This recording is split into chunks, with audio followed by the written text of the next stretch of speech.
Eu queria falar sobre um assunto a respeito do qual a gente já conversou, mas trazendo um pouco mais de objetividade. Indignação e objetividade muitas vezes estão em lados opostos.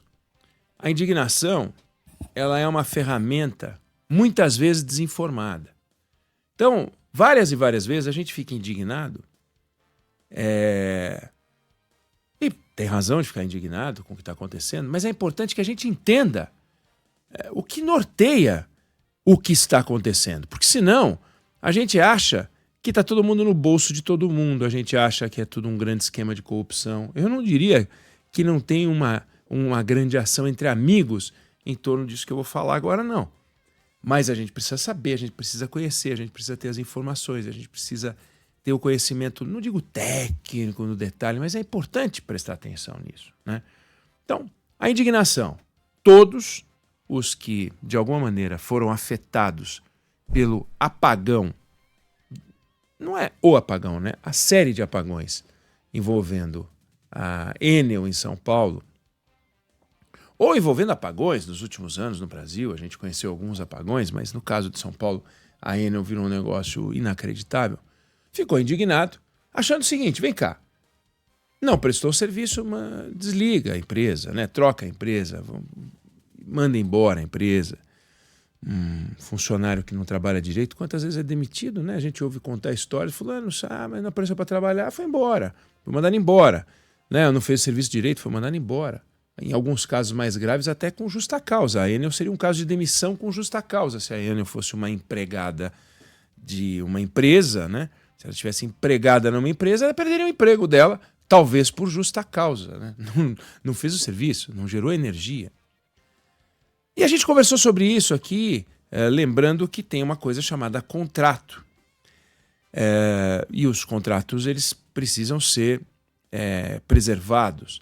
Mas vamos entender o que está por trás desses chamados contratos. Que indicadores são usados para definir se uma empresa atende ou não atende à sociedade para a qual ela foi contratada ou ganhou a concessão, né? Então, tem dois indicadores básicos na rede de energia, na distribuição de energia. Uma é a frequência com que a energia elétrica é interrompida. A frequência com que a energia elétrica é interrompida. A outra é a duração dessas interrupções. Então, quantas vezes interrompe, quanto tempo ao todo é interrompido. Aí você olha a média brasileira, é o seguinte: 5,24 interrupções por ano, em média 10 horas,43 hora, que dá 20 e poucos minutos. 10 horas e meia, vai. Em média no Brasil, 5,24 interrupções por ano. Enel, 3,41 interrupções por ano. No Brasil, 5,24. Duração, Brasil, 10 horas e ponto 43 horas, que dá 25 minutos. Na Enel, 6,77 horas, que dá 6 horas e 45 minutos. Então, a Enel, e quando você pega todas as operadoras do Estado de São Paulo, todas as concessionárias do Estado de São Paulo, estão abaixo da média brasileira de interrupções por duração e por frequência, por tempo e por número de vezes em que acontece. Aí você diz: não, peraí, como é que você vai romper o contrato com uma empresa que está abaixo do número de interrupções e abaixo do tempo de interrupção somada na comparação com o resto do Brasil? Aí você vai olhar contrato, né? O que esse número inclui e o que esse número não inclui? Porque nós não ficamos... Teve gente que ficou dias sem luz. Quer dizer, como assim? Média 6 horas,77 horas, que dá 45 minutos. 6 horas e 45. Como assim 6 horas e 45 minutos? Aí você vai lá. Nenhuma vez em que a interrupção é inferior a 3 minutos aparece. Mas isso vale para o Brasil todo. Se você tem uma falha numa instalação da casa da pessoa, não conta também, faz sentido. Uma interrupção para fazer uma obra de interesse do consumidor foi interrompido porque ele precisava fazer alguma coisa e, enfim, ele pediu para interromper. Uma suspensão no fornecimento por inadimplência também não entra, vamos concordar, não é uma coisa involuntária. Você não pagou, eu não presto serviço, não vou dar para dizer que eu estou interrompendo o seu serviço à toa. Uma interrupção provocada por racionamento. Então é uma regra geral, não pode entrar.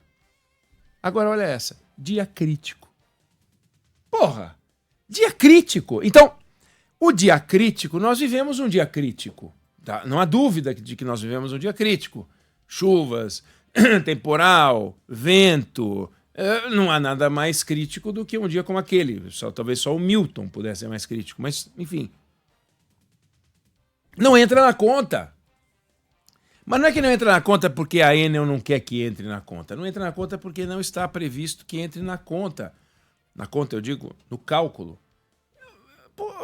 Então assim, como é que um contrato que é montado em que você excepcionaliza o dia crítico, como é que uma empresa dessa vai ter caducidade de contrato? Como é que uma empresa dessa ela pode ser multada? Está demorando no dia crítico, tal, é passível de multa.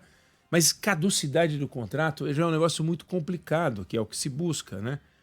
No caso da Enel, porque está todo mundo irritado. Mas então é o que eu estava falando, a gente fica com a indignação, se abraça a indignação, e quando a gente se abraça a indignação, a gente acha que tem um grande esquema, uma grande...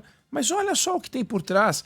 Um contrato que foi amarrado em termos, eu não vou dizer generosos, mas são absolutamente irresponsáveis. Quer dizer, você pega, estabelece o que se chama de DEC, que é a duração, FEC, que é a frequência, estabelece um negócio desse tipo, estabelece alguns critérios e lá você excepcionaliza. Olha, se tiver um dia crítico, aí não conta.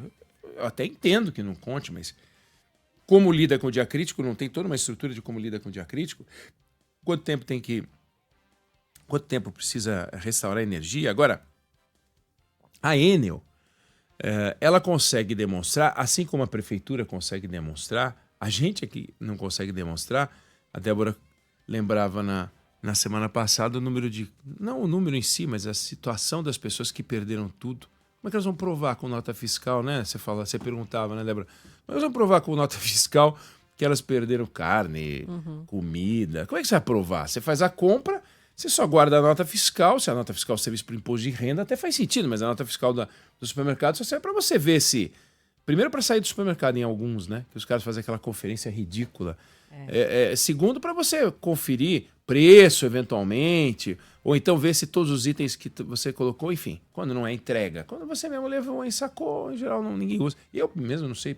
Uso quando em alguns supermercados tem aquelas promoções que você gastando não sei quanto, ganha não sei quantos selinhos e tal, até faz sentido. Mas tirando isso, você joga fora aquela porcaria. Ou então, quando não joga, você joga cada mês e tem alguém, sempre tem uma gaveta que tem umas 25 notas fiscais de lavagem de carro, lavou o carpete, lavou a roupa e a nota do supermercado. Nada serve para coisa nenhuma. Mas enfim, você não vai guardar aquilo para chegar, olha, Enel, e essa picanha eu não comi. Aí você faz uma foto da picanha que você não comeu. Como é que você pode provar que aquela picanha, número de série? Agora você vai ter picanha com número de série. Talvez para se relacionar com a Enel, a gente tem que ter nota picanha com número de série. Picanha ainda acho que tem que ter número de série mesmo, porque tá caro demais. Mas como é que você vai fazer com o resto, né? Miúdo de frango, sei lá, eu não como miúdo de frango, mas quem come miúdo de frango... enfim, é muito complicado, ninguém vai registrar isso. Então, a gente não tem como registrar.